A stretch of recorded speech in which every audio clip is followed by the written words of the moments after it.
Samantala, pamilya naman ng nasawing sundalo sa Cotabato binigyan ng pinansyal na tulong ng pamahalaan. Yan naman ang balitang tinutukan ng aming kasamang si Tenga Linyo ng Radyo ng Bayan Davao. Tumanggap ng tig-10,000 piso ang pamilya ng mga nasawing ng 57th Infantry Battalion ng Philippine Army sa roadside bombing na nangyari sa barangay Kabalantian, Arakan, Cotabato, kamakailan. Ito ay natapos ipag-utos ni North Cotabato Governor Emily Mendoza ang agarang koordinasyon sa mga pamilya ng mga nasawi at mabigyan ito ng tulong pinansyal.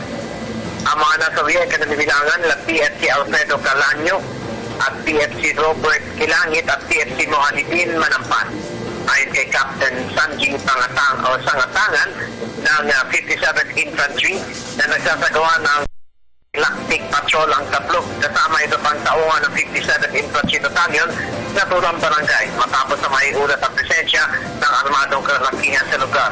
Pagsapit ng mga ito sa isang bahagi doon ay bigla na lamang sumabog ang isang pininiwalang landmine at nahagip ang sasakyan ng tablo sa sanhi ng kalampag kamatay.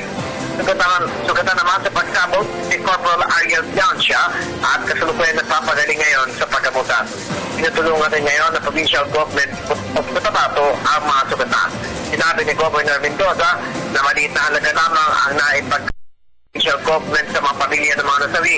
Ngunit taglay nito ang taus-pusong pakikiramay at paggalang sa kabayanihan ng mga sundalo. Para sa Telebisyon ng Bayan, Teng Alinyo, Radyo ng Bayan, Davao.